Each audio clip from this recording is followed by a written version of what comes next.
en cours. Parce qu'il faut attendre les fonderies, ils ne sont pas là à avoir des minutes. Donc pas d'affolement. Enchanté. Monsieur Jean-Pierre Ablin. Merci. Merci. Ce que vous pouvez faire pour défendre les salariés. Je vous allez visiter rapidement, mais visiter un petit peu l'usine ce matin. On ne peut pas laisser casser un outil pareil. C'est un soutien à ce conflit qui dure depuis des semaines. À la fois sur l'origine de ce conflit, ce chantage à moins de salaire, moins 25% de salaire pour garder vos emplois est un chantage inacceptable. Il est d'ailleurs tout à fait révélateur de ce qu'on entend aujourd'hui et pas simplement en France. Dans tous les pays européens aujourd'hui, les salariés coûtent trop cher. Qu'ils soient au Portugal, qu'ils soient espagnols, qu'ils soient grecs, qu'ils soient roumains, qu'ils soient allemands, qu'ils soient italiens, on coûte trop cher à nos employeurs dans une période où on voit que la crise globale repose justement sur une économie de plus en plus virtuelle, où certains font de l'argent simplement en spéculant, alors que parallèlement on ne reconnaît pas ceux qui produisent de réelles richesses.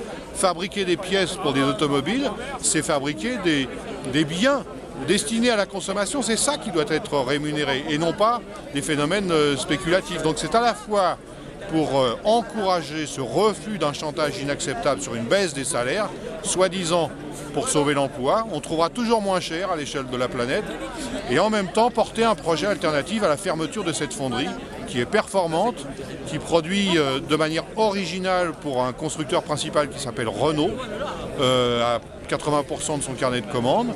Renault est une entreprise dans laquelle l'État siège avec des représentants au conseil d'administration. Et au-delà des discours qui sont faits régulièrement sur l'avenir de l'industrie dans notre pays, le gouvernement a là un cas type. S'il y a une volonté politique qui lui permet, avec les leviers dont il dispose, d'agir sur le sujet. Cette fonderie appartenait il y a plusieurs années au groupe Renault. Il est temps de la réintégrer au sein du groupe.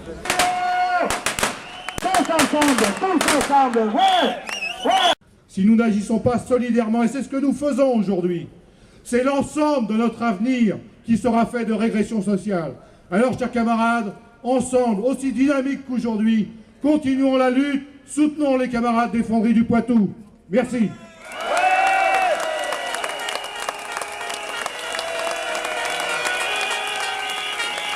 Une chose est sûre, c'est qu'il y a un niveau de combativité important, il y a une unité syndicale, et j'en profite pour dire à tous les salariés qui ne sont pas organisés dans leur entreprise, n'attendez pas le coup dur. Là, il y a des organisations syndicales, dont la CGT, qui a une forte expérience. C'est forcément un atout supplémentaire pour défendre son emploi et défendre son usine. Il y a malheureusement trop d'endroits où ça n'est pas le cas.